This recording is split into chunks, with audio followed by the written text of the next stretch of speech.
Hey there, and welcome everybody. This is Business Influence and Persuasion for coaches and consultants. Do you have a service? Do you have a product that you wish to offer to the public? And do you find yourself in a situation where you know for a fact what you do can actually help to change people's lives, yet they're not yet taking action with you? Do you know that feeling where perhaps you've got someone who's in front of you, and again, you know for a fact that what you do would be life-changing for them, and yet something is still standing in the way? This is where so often people get caught up in strategy. They get into this belief system that I need this new piece of technology. They need this new piece of objection crusher, as it were. When the reality is, we want to communicate to people in such a way that they see value in what we do even before we make the offer, so that by the time we actually make that opportunity available to them, what happens now is very different, because now they've already been having a dialogue inside. And we do this by means of hypnotic influence, strategically applied to business. And no, we're not going to trick people. No, we're not going to manipulate people. Though if you had a few hypnotic language hacks at your disposal to better help people to direct the story in their minds in terms of the value of exactly what you provide. Think about the changes that would make in your business. Well, welcome everybody. I'm Jason Linett. I just changed my sound settings, by the way, so let me know. Just drop the word okay. Just drop the comment okay down below if you can hear me all right. We were buzzing last week, and I do want to thank everybody here for actually joining me here today, as opposed to yesterday when the entire internet shut down, or at least 3 of the most used services in the entire world. So thanks for your flexibility, and glad you're all here with me here today. There's a bunch of okays. There's a weird link for those of you with me live right now. This software, because we're in a private community, doesn't show me your name when you comment until after the fact. If you click that, then you're able to go in and let me actually see who you are. Though I have to share this one. Addicted to your videos and podcasts now. I had a client a number of years ago who, for weight loss, working with me for terms of personal change, he goes, you know what, for so many years, I've been working on the problem of losing weight. I think I need to start working on the solution of becoming healthier and becoming stronger. And for this to be effective, I think I need to become responsibly addicted to this new plan that I'm running. To which I go, that's so good, I got to write that down. Which oddly was a story I wasn't planning on sharing here today, but it's a perfect transition to what today is all about. Rethinking sales instead as service. And this is vital because so often I meet a lot of people in coaching or consulting, basically helping professions, who fall into something that years ago I heard referred to as savior syndrome. I'm helping people. And I'm helping people to change their lives. And I've heard this from everything from accountants, even over to therapists. Even I heard this once from a contractor. Like, yeah, but your equipment costs money and it's inherently dangerous. And I hire you because I would hurt myself to do what you do. Your service has the ability to impact people's lives in incredible ways. And what happens is, unfortunately, we fall into this game of going, yeah, but I'm not a business person. Well, I'm not really a salesperson. Yeah, you are. You're always selling something. You're always influencing. You're always persuading. These are words that we use that all basically mean the same thing. And this community is all about helping you to rethink these concepts in such a way that you can communicate the value of what you do. So once again, people want more from you, even before you make the offer. In this group, someone just commented, in massage therapy, we call it starving healer syndrome. I've got a friend, here's a dangerous statement. I have a friend who works for the IRS. Let's phrase it better. I have a friend who worked for the IRS. And her phrase was that, yeah, a lot of people think they have a business and instead they have a very expensive hobby. Let's help you to monetize what you do, because what good are your products and services unless there's actually a person who's there in front of you? And in this community, join us every week as we typically go live on Mondays. We delayed because the internet broke. And what I do here is do live streams just like this one. Oftentimes I'll pop in and share resources, even ask you questions. So this way I can see how to better serve all of you. And third of all, of course, yes, I have programs. Yes, I do consulting, and where appropriate, I'll mention some of those opportunities to take what you're already learning from me right now and implement it and elevate these results to even better levels.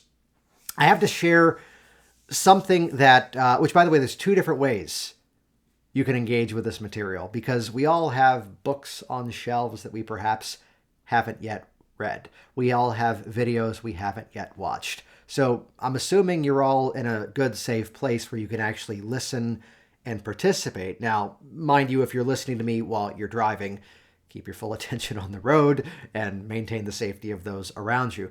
But basically, there are two different ways you can go through what I'm about to share with you. You can let this become noise, like so many things that we engage with over time, where it becomes that pile of stuff that we listen to and we don't yet implement. That's that passive way of listening. The other option is that of active listening, to actually listen with the intention of understanding the material, but at the same time starting to tell yourself the story as to how you're going to implement this. Let me tell you one of my secret weapons around this, by the way. If I go to a conference, if I go to a training myself, and if I have to travel there, there's an amazing gift now that airplanes have Wi-Fi on them. And there's an even better, amazing gift that most often the Wi-Fi doesn't work.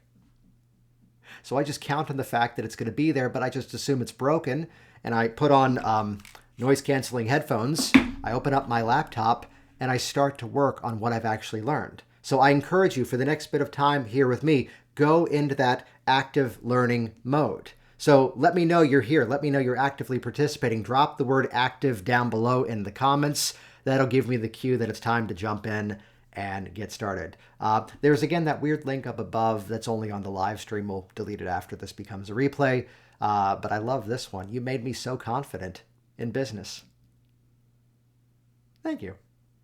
Cool. Again, as you're in that active learning mode, drop that word active down in the comments down below, and we will officially get started. That'll give me the cue to launch into this. There we go. Whole bunch of them all at once. Awesome.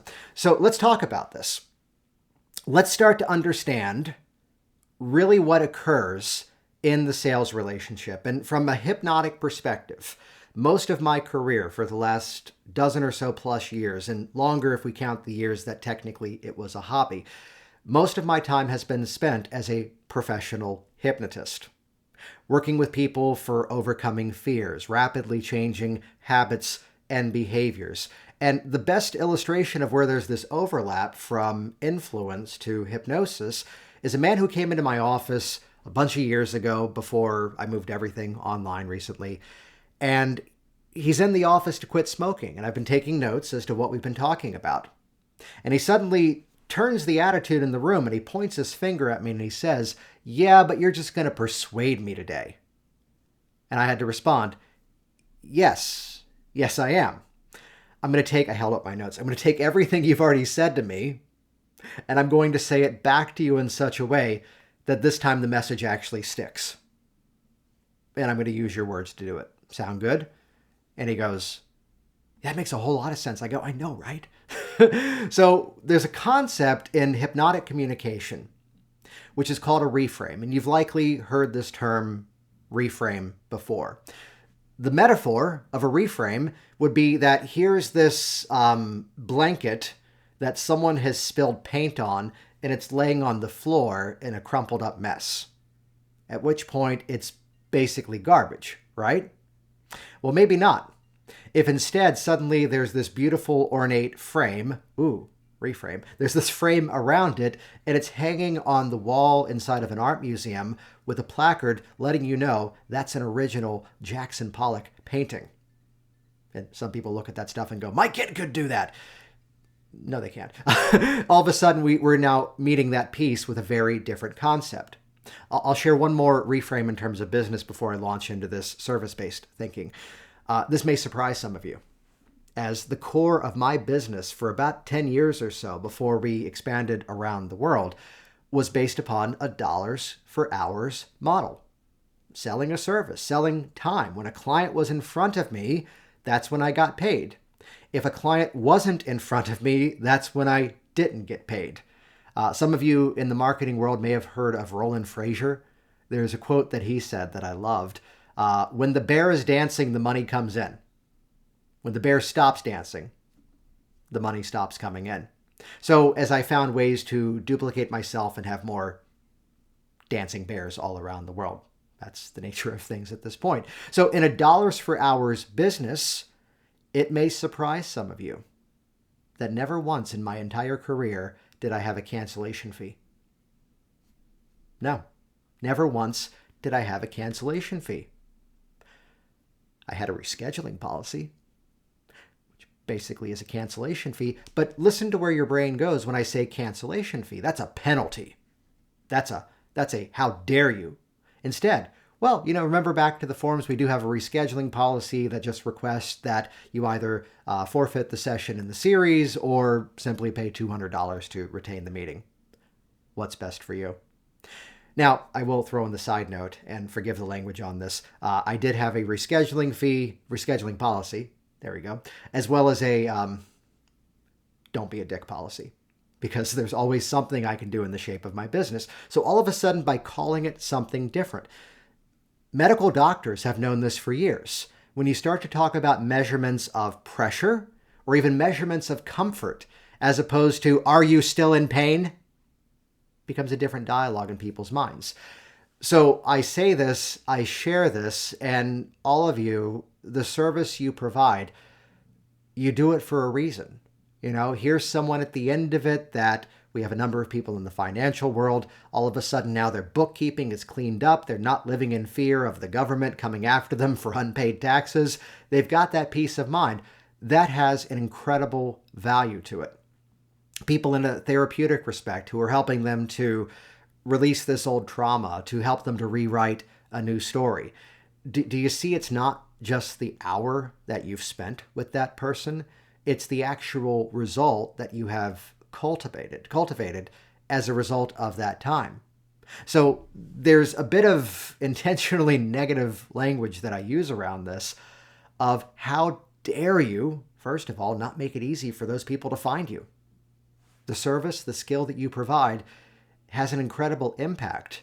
And there are people out there that will be stuck inside of that problem if you're not there to politely swoop in and educate them and inform them and invite them to take the next step with you. Audience, engagement, invitation in our Hypnotic Influence for Business community. These are the core tenets that everything now fits inside of, and giving you the language patterns in terms of how to write that story in their mind even before you make that sales offer. So think about the service that you provide. And I don't know if she's here right now, but I was just on a call with someone who's in our private influence mastermind community. And we were off on this conversation around this theme for a moment, where the whole thing was about what value does this many hours have to you? And I will call it out. I misunderstood the question at first, going, what value does 300 hours have to you? I'm like, I don't have 300 hours. Granted, her program's about time management, and if I went through it, I know I would find 300 hours extra as a result of it. Yet the reality is, I don't want to buy 300 hours. I want to buy time with my family. I want to buy time to reinvest inside of my business so I can start to implement a lot of what I know. I want to buy time to record some step-by-step videos so my new virtual assistant can learn the inner workings of what I do, so that now it becomes her job and I can focus my time on this kind of interaction rather than, standard email stuff and resetting passwords and membership libraries. So this measurement of time has an incredible value, at which point, how dare you not make it easy for people to find you? And again, how dare you not really present this for the value that it has? So no, you're not selling a 4-session program. No, you're not selling a 7-week course. No, you're not selling a digital access library hosted on Kajabi, which means you can download the Kajabi app and get access to it online, even though that's pretty cool that they do that. No, what you're buying is the result. What you're selling is the outcome. So we fall into this game sometimes of expert speak.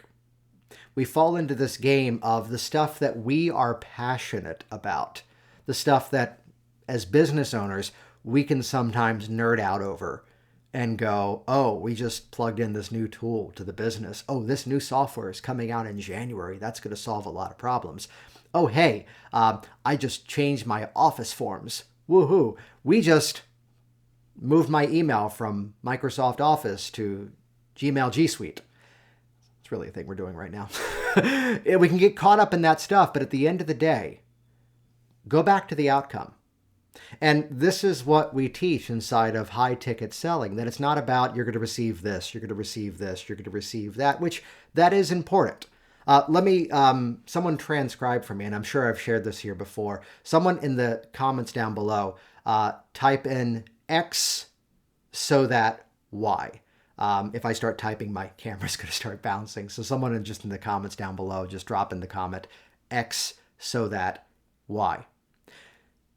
We all understand the benefits of features. We all understand the benefits of benefits in the offer that we make.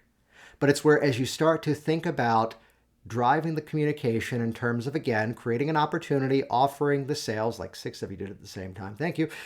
That's where we want to change the conversation so that it's not going to be, you get access to me on Voxer, so you can walkie-talkie me questions. Though that is something that I do with my private consulting people. Instead, you're going to get walkie-talkie access to me on Voxer, so we have an open communication in such a way that you can get answers to your questions even sooner. That was X, so that Y. You're going to receive a library of 40 hours of videos. Whoa, said nobody ever.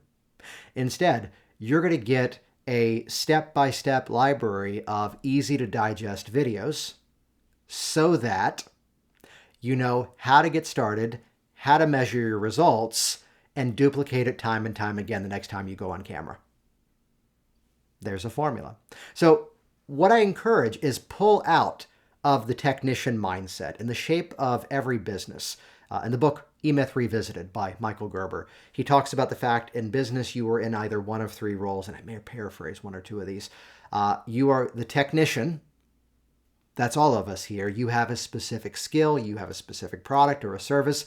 And E-Myth Revisited, I believe the book came out before email was actually officially a thing. And E-Myth refers to the entrepreneurial myth that just because you have a skill, just because you have a trade, doesn't mean you can hang up a shingle and now say you're in business. So in addition to that, you are the manager. Yeah, someone just dropped it in their head of me. You are the manager having to actually manage your time and figure out where things go and when you do it. The third part of it is that you are the entrepreneur thinking about the vision of how to grow this thing even bigger. So in the technician mindset, you got into the work that you do likely because you were passionate about doing it. Yet the reasons you're passionate about it may not be the reasons your ideal client, your dream client, is going to make that decision to then reach out to you and spend their time and, yes, money with you as well. So what I encourage is, let's take this metaphorical spotlight around features and benefits and instead shine that specifically on the outcome that you're about to create for someone. The call that I was just on, she's now giving her people even more time in their schedule and now beginning to craft the language around time with family, crafting that message around time to make use of that gym membership you've already been paying for but not going to actually. Now look at the fact that here's this person who, again, our motivating reasons are different than theirs. I've seen more than 1,000 clients over the years as a hypnotist helping people to stop smoking. And I could go onto a calculator online and go, look at that, you're spending $3,000 on these cigarettes, but that's probably not the reason that they're quitting. Which is why in the segment of what I teach around emotional questions, driving down, what we call chunking down into the specifics, so we uncover that really core belief system that has to change, because chances are the money's not the motivator. And respectfully, if health were the motivator, those people would have quit a long time ago. We've got to dig down to the guy who says, you know, I'm spending all this time sneaking out of my house, and I didn't grow up with both parents around, and I want to be there for these, important moments in my kid's life. So he's now becoming a better parent. Look at the service that we're providing, if that was what you did. Or look at the fact about, even again, eliminating the noise around everyone else's 20% off. Everyone else's, here's my offer on Groupon. Everyone else's, you're going to get this free bonus. If you can speak the emotional language of the problem that is being solved and connect them with the solution. So notice how the structure of this, we started talking about reframing sales as service. We then spent some time to deep dive into asking yourself, what do you actually provide? My accountant gives me peace of mind, inspiration for financial security leading into financial independence, gives me time because I suck at QuickBooks Pro and his team does it for me. This is the service that's actually being provided. When I bought this fancy bookcase, I don't know where to point sometimes, from Wayfair, and then paid a dude, that's his official title, to put it together for me because I would break it. And if their team actually does the install, then it's under warranty until it's up in the air. That was time that I wasn't injuring myself. That was time that I went onto my laptop and put on the headphones and dove deep into a specific project for a short amount of time.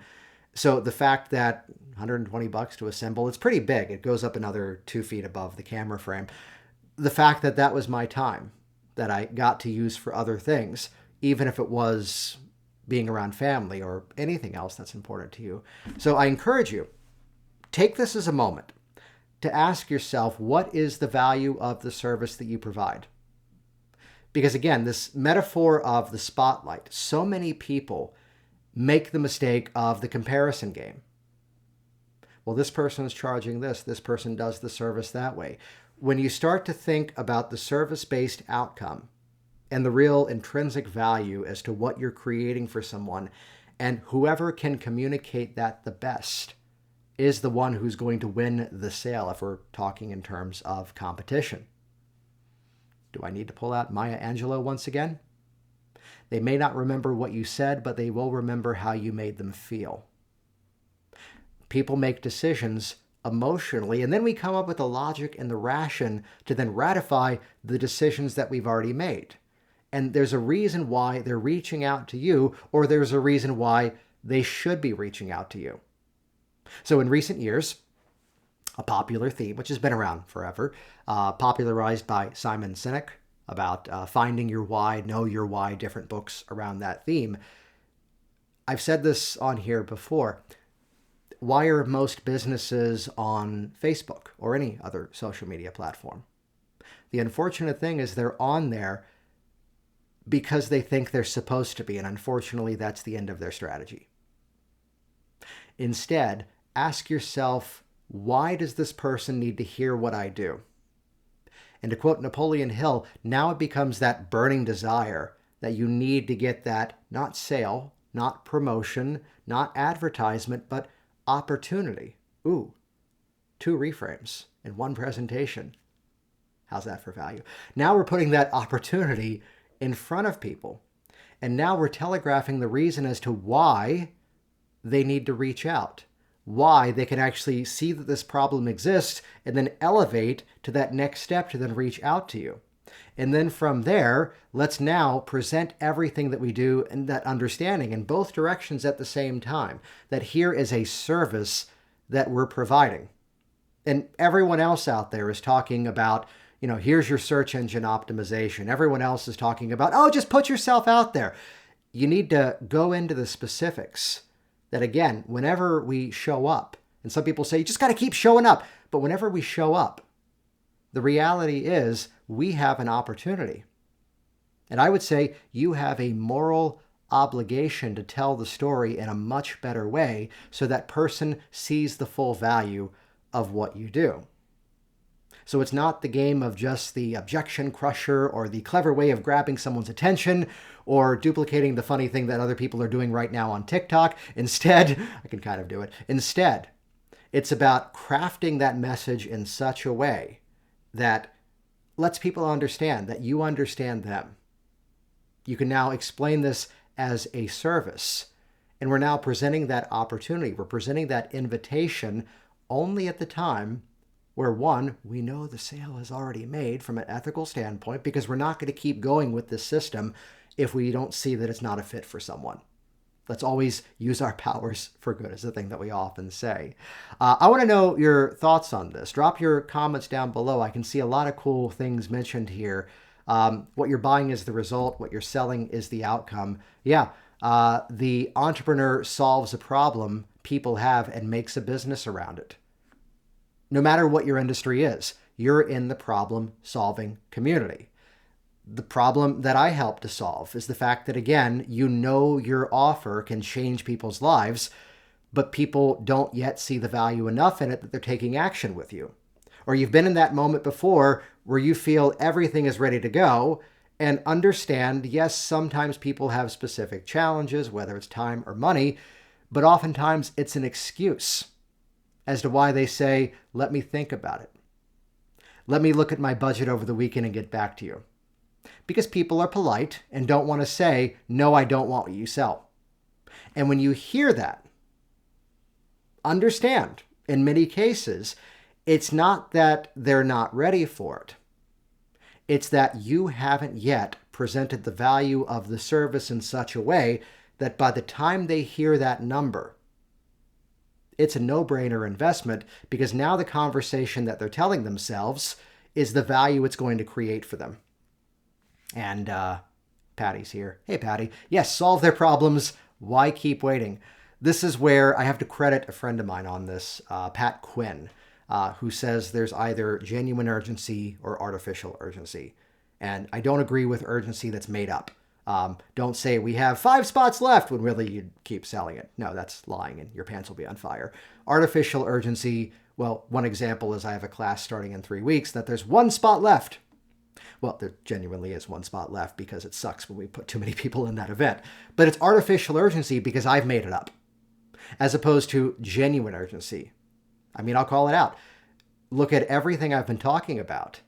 And the more time you spend not implementing these hypnotic influence for business strategies relates to more people that you're not yet helping and more money that you're leaving on the table. Well, that's a different feeling now, isn't it? As opposed to act now, get this free bonus, which I will mention what I do. Hypnotic Influence for Business is all about coaches and consultants creating these high ticket offers that really present the value of what you do. So it's not just an online program, it's also a group consulting mastermind where we meet on a regular basis to sharpen your influential techniques, to also then elevate your knowledge, and everybody's there to help to keep you accountable to actually put this stuff into use. If you've been stalling in your business, if you're not yet seeing the results of what you know you can provide out there in the world, both impact as well as income, drop the word START in the comments down below. Either myself or someone on my team will reach out to you and open up a conversation about exactly what that would look like, to start to make use of these strategies, to start to peel back the curtain and see exactly how to create your own high-ticket systems so that, again, now people are already telling themselves the sales story.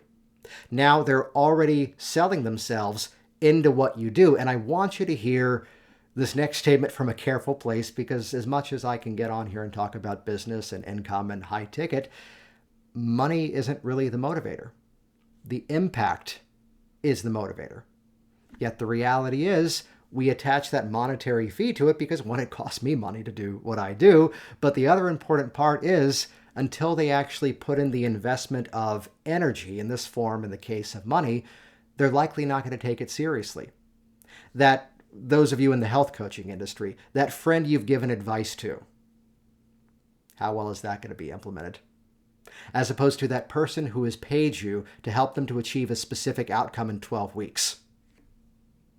That's a very different relationship. So how dare you not put value to what you do? If this is something that you've been stalling at and you want some help getting there and having the tools and strategies to get you up and running even faster, drop the word START in the comments down below. And again, either myself or someone on my team will reach out to you. If you're watching the replay, thanks for sticking around, but also feel free to do that because this will just keep getting updated as we keep rolling here. What I'd kind of bring it all full circle with goes to the story of someone who took one of my classes a number of years ago. He watched me online, he reached out to me, and we had a chat, and he eventually, I'll say it, joined everything that I do. And one of the big blocks in his business was that he kind of grew up with a lot of negative belief systems around money. He grew up with this belief system that people who earned quite a bit of money were greedy, when the reality was a lot of what he did was faith-based. A lot of what he did was based upon his belief systems, his religion. And as he realized, not only was he now better providing for his family, not only was he now setting aside money for their future college, as well as his own and his wife's retirement funds, all of a sudden now it was a bit of a no-brainer that he had this fund now that he could then start to donate to causes that he believed in. So we all have things that we firmly believe in. And there's something to be said about standing off to the side going, I care about that, versus actually showing up and doing something about it. So the reality is, in our modern online era, people vote with their attention. People vote with their clicks. They vote with their dollars. And again, as you install this belief system, I don't even want to say belief system, because there's two ways that the brain can store knowledge, either as a belief or as a fact. You know your own name. You know where you live. You know your height. You know what you look like, versus there's things that you believe in. And what happens differently if you take this idea that the sales that you offer actually help to provide a life-changing service, and how dare you not put the value to it that it actually provides, and really telegraph that value rather than this many sessions, this many hours, this ways to download it. Every word has been transcribed. Okay, everything I do is always transcribed, but still, you see the difference. Sell the service, sell the outcome, and communicate it in such a way that they're already telling themselves the sales journey. They're already putting themselves in that story. They're already putting themselves in the outcome. If you need help doing this, drop the word START in the comments down below. I want to thank, we've got a big crew here. It turns out when Facebook shuts down, you get to promote an event twice. Draws a bigger crowd. So hope everybody survived the purge yesterday. Glad to see everyone's back and doing better. Let's keep this conversation going down in the comments down below, and we'll see you soon. Thanks for watching.